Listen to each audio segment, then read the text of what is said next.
By definition, laziness is failure to do something. Ibig sabihin, pag may bagay na supposedly dapat mong ginagawa, pero hindi mo siya ginagawa, that can be a sign of laziness. You can work, you have the capability to work, but you don't work. That's what it means when you say lazy o sluggish. Ang lazy din ay maaaring yung thinking natin na parang gusto natin minimum lang. Ang gusto natin makasurvive lang. Ang gusto natin mediocrity lang at hindi na tayo nag-a-aspire for more can be a sign of laziness. Do you agree? Kasi you could have done more, you could have done better, pwedeng napagbuti mo pa sana yung proyekto, kung nabigyan mo pa sana siya ng mas maraming oras, napaganda mo pa sana yung proyekto, pero dahil sabi mo, okay na yan, ang importante naman may maipasa ako at maipasa ako ng teacher ko, so okay na yan, yung thinking na minimum lang, yung thinking na parang mediocre lang, that we don't want to do extra things, could be a sign of laziness. Ang sabi ng Proverbs 21:25, lazy people finally die of hunger because they won't get up and go to work. Alam mo mga kapatid, na pagtanto ko lang, kahit hutamad, sinisipag din. Agree kayo doon? Kasi iba yung sinipag sa masipag. Alam mo, sabi ng survey, lalo sa mga nag-o-office, ang sabi ng survey, 25% ng oras mo araw-araw, hindi ka talaga nagtatrabaho. Nasa trabaho pero hindi nagtatrabaho 25% of the time. Wow. Now, think about it. Wala naman siguro 25%. Think about it in a broader perspective. Let's say merong 5 beses na pasok sa isang linggo at 25% each day. Ang ating nasasayang, ibig sabihin sa loob ng 5 araw, 1 araw kang tamad. And now, it's a big deal. Kasi out of 5 days, 1 araw pala doon, ay hindi ako nagtatrabaho. Alam mo, sabi rin ng survey, 1/3 o 30% ng buhay natin, ginugugol natin sa pagtulog. 30%. Narinig nyo na siguro yung survey na yan. Sa buhay natin, 30% of the time, tulog tayo. Ibig sabihin, palawakin uli natin, kung 60 years old ka na, ibig sabihin, 20 years kang tulog. 1/3. Right? Agree ako kayo. Hindi pa kasama dyan yung natulog ka sa church. Right? Kasi counting, kung linggo-linggo din yung marami-rami din yon. Pero the point is that we love to sleep. Sino sa inyo gustong matulog? May mga kilala ba kayo mga kapatid, 2 minutes lang nagtrabaho, 2 hours gustong matulog? May mga ganun eh. So, pastor, ibig mo ba sabihin, bawal kami nagpapahinga? Kasi galing kami trabaho, pumunta kami sa upuan, sa sofa, nanood kami TV, bawal ba yun? No. That's called resting. Because ang gusto ng Lord, mag-rest tayo. We have time to work, but we also have time, must have time to rest. In fact, God is so serious about resting, come on, rest, about resting na sinama pa niya yung pagpapahinga sa 10 utos. Ang sabi ng Exodus 20 verse 8 to 10, remember to observe the Sabbath day. Bakit? By keeping it holy. Verse 9, everybody read, you have 6 days each week for your ordinary work, but the 7th day, come on, is a Sabbath day of rest, come on, dedicated to the Lord your God. Ibig sabihin, ang sinasabi ni Lord sa atin, I know you're working, but on the 7th day, you rest. And that's an order. No choice. You should set aside time to rest and dedicate it to the Lord. Bakit, Pastor? Kasi resting is dependence on God. Pag nagpapahinga ka, dumidependa ka sa Lord.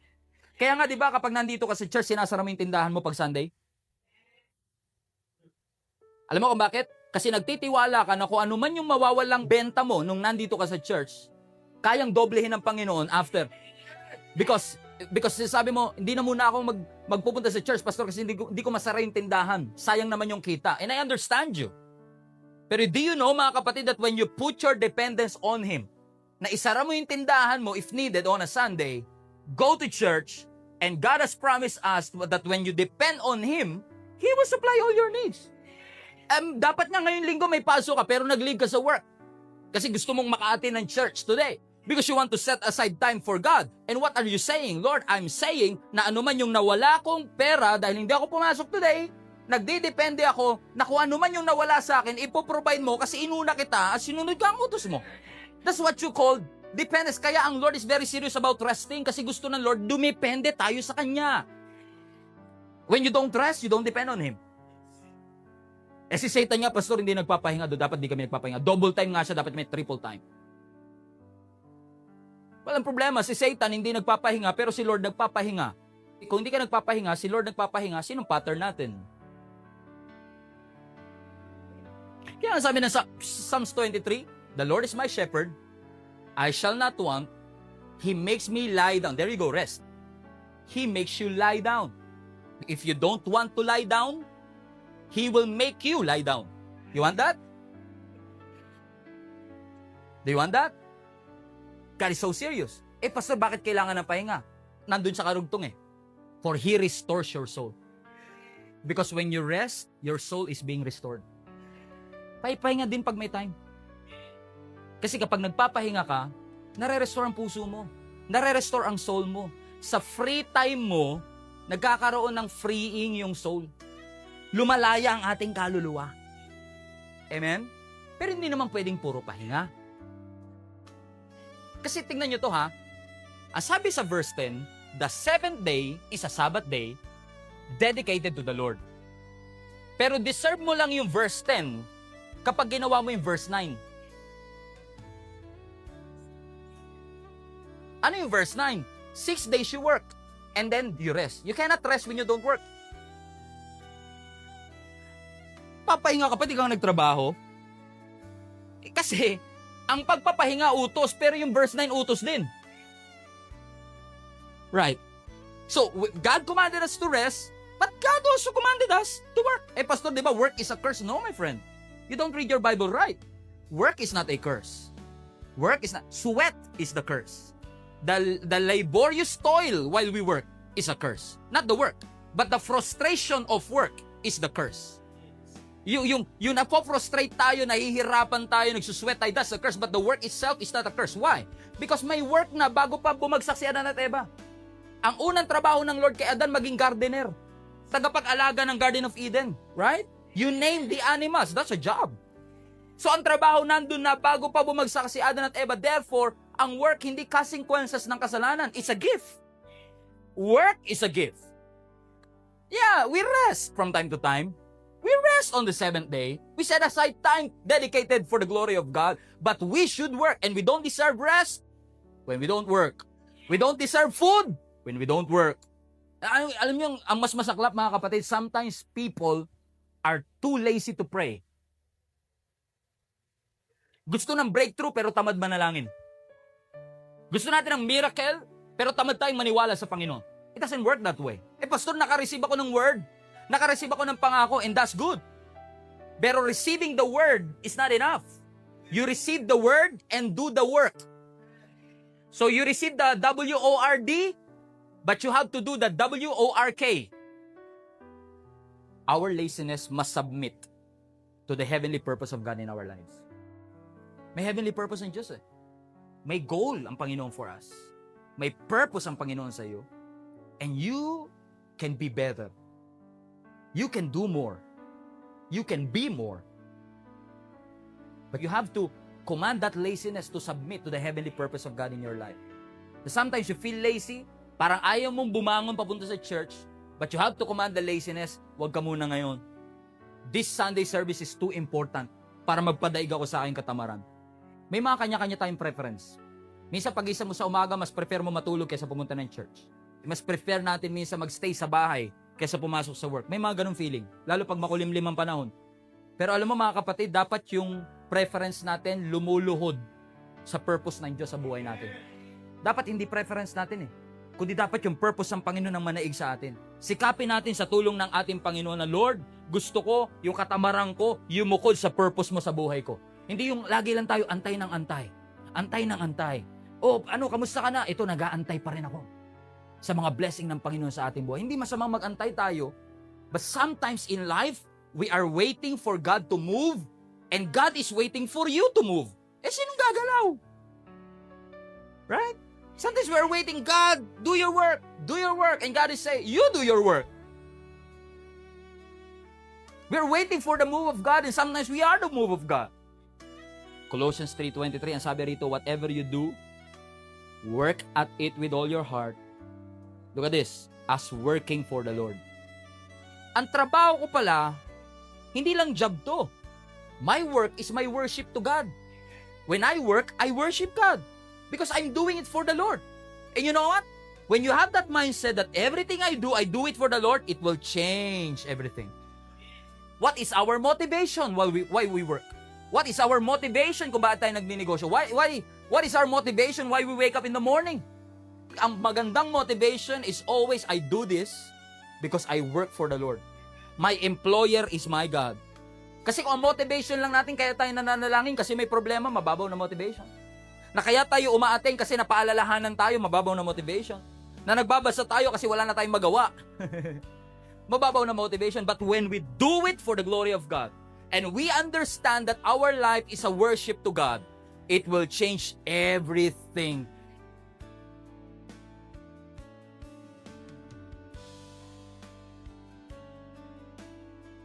So, si Elisha, tsaka si Gehazi, yung kanyang servant, nasa tent sila, natutulog. Paggising ni Gehazi, yung servant, nagulat siya, paggising niya, surrounded sila ng mga armies ng kaaway.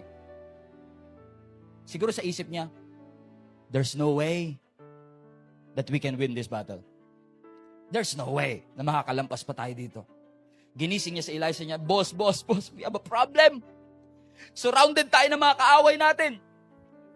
Paglabas ni Elisha, nakita ni Elisha nga surrounded sila. Pero ang sabi ni Elisha kay Gehazi, kamagalala, mas marami yung army ng Diyos kumpara sa kanila. Teka lang, this is the catch. Ang sabi ni Gehazi, saan? Kasi, iba uniform nito. Magkakalaban ba kayo? Magkakalaban kayo? Magkakakampi yan, boss. Anong mas marami? Kalaban natin lahat yan. At sabi ni Elisha, Lord, look at this, hindi kinausap yung enemy. Hindi kinausap yung problema. Hindi kinausap yung Goliath. Sabi niya, Lord, kaya dapat pag may problema kayo, wag yung problema kausapin nyo. Mababaliw kayo dyan.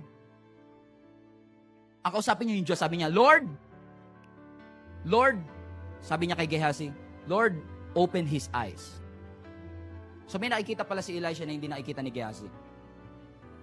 Sabi niya, Lord, open his eyes. Sabi ng Bible, the Lord opened Gehazi's eyes.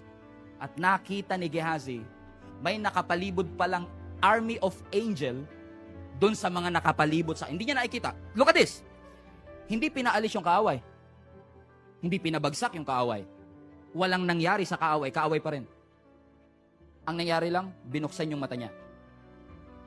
Lord, kung nawalan ako ng mahal sa buhay, open my eyes to see. Anong purpose nito?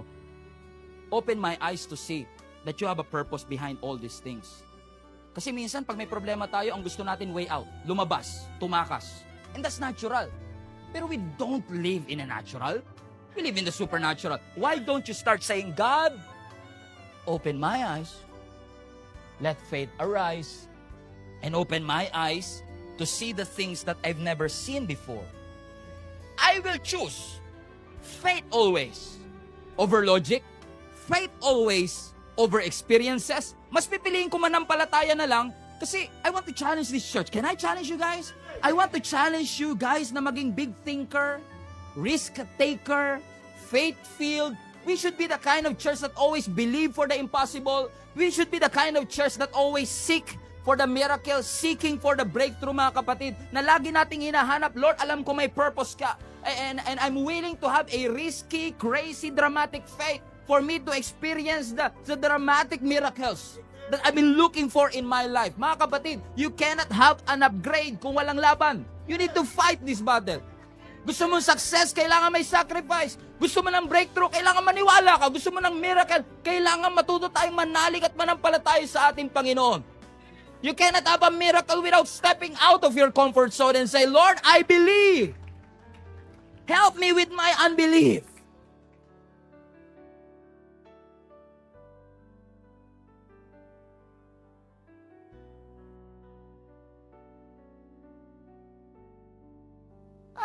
This vision kasi is for a future time. It describes not the present, but the end. Ang sabi ng Lord, wag ka mag-alala kasi I'm doing something. And ang vision na to, yung plano na to, para sa future. Ang dinidescribe, yung ending. And that promise, na tulungan kayo, will be fulfilled. If it seems slow in coming, Kung mabagal ang pagtugon ng Diyos sa pangako, wait patiently. Bakit? For it will surely takes place. And it will not be delayed. Now, it messed up my logic. Kasi sa thinking ko, pag slow, delayed. Pero sabi ng Lord, slow man, pero hindi delayed. Wow! Kasi iba yung timing niya sa timing mo. Pero sinasabi ng Lord, hindi mo maintindihan ngayon kung bakit, pero I'm preparing something for a future time. Ang ending nito, anumang pangako ng Diyos, mafulfill. Mabagal sa tingin mo, pero mag-antay ka lang kasi siguradong darating. Okay, this is what you're going to do. Kung hindi mo maintindihan ang sitwasyon, ito gawin mo ha. You recall, you recount, you remember. Ang sabi ng Lord kay Habakkuk, you have to recall, you have to recount, you have to remember all the good things that I have done in the past. Ano mang ginawa ko nung nakaraan, alalahanin mo. Na kung dati, inahon ko kayo sa pag-aalipin ng mga Egyptians na 430 years kayo inalipin, just recall, recount, and remember that that same God na naglabas sa inyo sa Egypt is also the same God na nangako sa inyo, it might be slow, but wait patiently for it will surely come. And then Habakkuk goes on and write another song. At ang sinabi niya sa kanta, ang naging lyrics ng kanta na sinulat niya sa Habakkuk chapter 3, yung lahat ng miracle na ginawa ng Lord mula nung nilabas ng Lord ang mga Israelites from Egypt. Kung paano hinati ng Lord ang Red Sea, kung paano pinatawid sila sa Jordan River, lahat yun inalala ni Prophet Habakkuk. Kasi yun ang assurance na ginawa ng Panginoon noon, gagawin niya sa future. Then after the recount, recall, and remember, ang sabi ni Habakkuk, even though the fig trees have no blossom, kahit na yung vine walang grapes, kahit na yung bukirin walang bunga, kahit yung bukirin mukhang tuyo, kahit yung mga flax na mamatay, kahit yung cattle ay empty, look at that, is the worst. In other words, walang fig, walang grapes, walang olives, walang produce of the land, walang cattle, walang sheep. Wala lahat. But look at this attitude. Next verse, verse 18. And yet, I will rejoice in the Lord. That is the attitude of gratitude. Kasi yung joy ni Habakkuk, hindi dependent sa material blessing.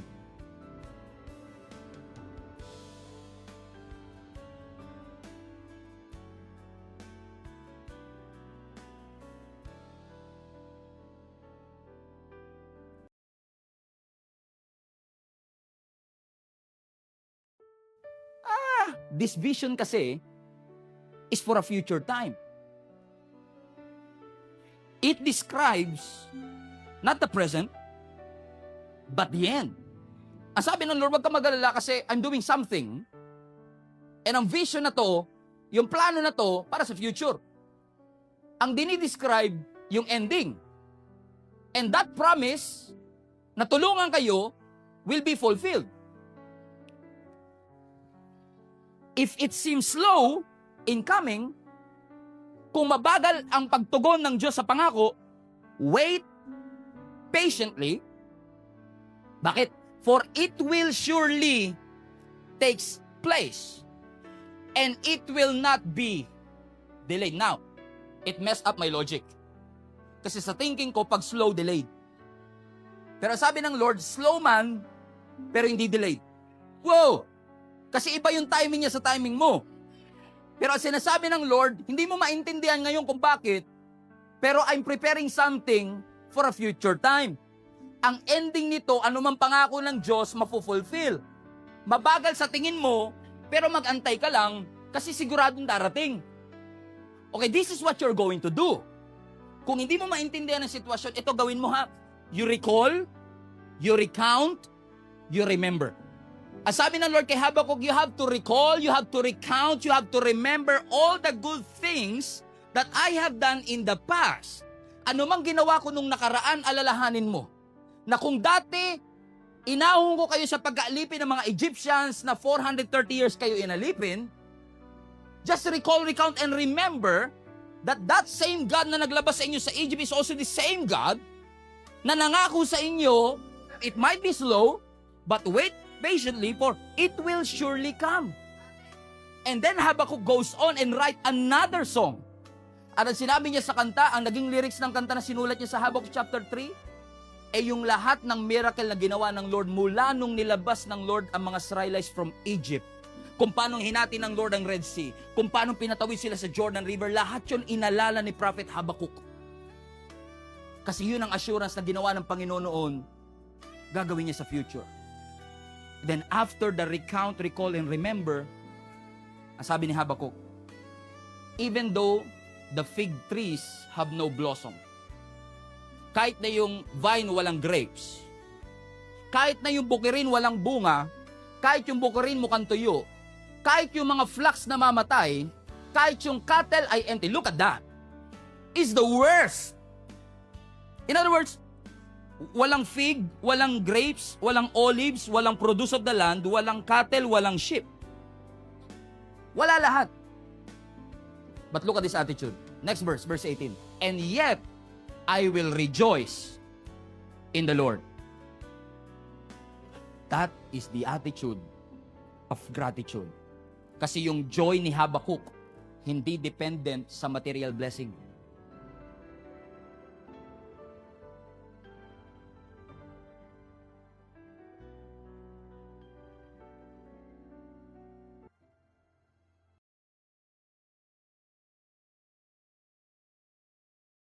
It's good to know that God knows what we are going through. Ibig sabihin, kung ano man ang pinagdadaanan mo, alam ng Diyos. Alam ng Diyos ang suffering mo. Alam ng Diyos ang poverty mo. Kaya sabi ng Panginoon, don't be afraid. Don't be afraid of what you're about to suffer. Hindi sinabi ng Panginoon, wala nang pagsubok. Hindi sinabi ng Panginoon, wala nang trials. Meron pa rin. Pero huwag ka matakot. Remain faithful even to the point of death, and I will give you the crown of life. God knows that we are going to be in pain. God knows that we are going to suffer. God knows the pressure that you are going through. Alam ng Lord yung mga crushing, alam ng Lord yung absolute poverty, pero nangako din ng ating Panginoon, kung ikaw ay magtatapat hanggang wakas, you will receive the crown of life. Kasi in the first place, hindi naman sila mahirap dahil pinabayaan sila ng Panginoon. They are poor because they refused to bow down to Caesar. They are poor because they stood up to their faith. Tinindigan nila ang kanilang pananampalataya, kaya ang sabi ng Panginoon sa kanila, may mga mas matitindi pang pagsubok na darating. You need to have a daring faith. Pananampalataya na kahit anong bagay ay walang kinakatakutan. Sapagkat ang pinangahawakan mo ay hindi ang iyong sitwasyon, kundi ang pangako ng Panginoon na siya'y buhay at nananatiling buhay. Alam kong marami kayong sinakripisyo. Hindi nyo binaba at kinompromise ang inyong pananampalataya. Pero kung mananatili kayo hanggang wakas, makakatanggap kayo ng crown of life. Which made me realize, and I want to ask you this question, and I want to say this to you mga kapatid, if following Jesus does not cost you anything, you're not really following Jesus. Let me repeat. Alam ko masakit to pakinggan. Okay? But if following Jesus does not cost you anything, you're not really following Jesus. If you are too comfortable following Jesus, kung walang challenges in following Jesus, kung walang persecution in following Jesus, you better check your commitment to God, because following Jesus will always cost you anything. It will cost you something. Laging may sakripisyo pag sumusunod sa Panginoon. Amen. At tayo kapag sinabi natin, magsasuffer ka kapag ikaw ay sumunod sa Panginoon, usually yung suffering, ang interpretation natin, mawawalan tayo ng pera. Magkakasakit yung ating mga mahal sa buhay, magkakaroon ng struggle yung aming negosyo. Pero sa panahon ng mga early church, pag sinabi ng Lord, magsasuffer kayo, ang ibig sabihin nun, pwede kayong mamatay. Pwede kayong makulong. Paparusahan kayo, ipe-persecute kayo, pero ang sabi ni Lord sa kanila, pero kahit na parusahan nila kayo, kahit ikulong nila kayo, maging tapat lang kayo hanggang sa ikamamatay ninyo, even to the point of death, and you will receive the crown of life. Grabe! Grabe yun! Ako lang yata nagagrabihan, pero praise God. Grabe! Ibig sabihin pala, kahit pala nagsisimba na ako, may opposition. In fact, let me say this to you. Matatauhan kayo dito eh. Napansin nyo ba kung kailan kayo nagsabi na magsisimba na kayo every Sunday, doon dumami problema ninyo?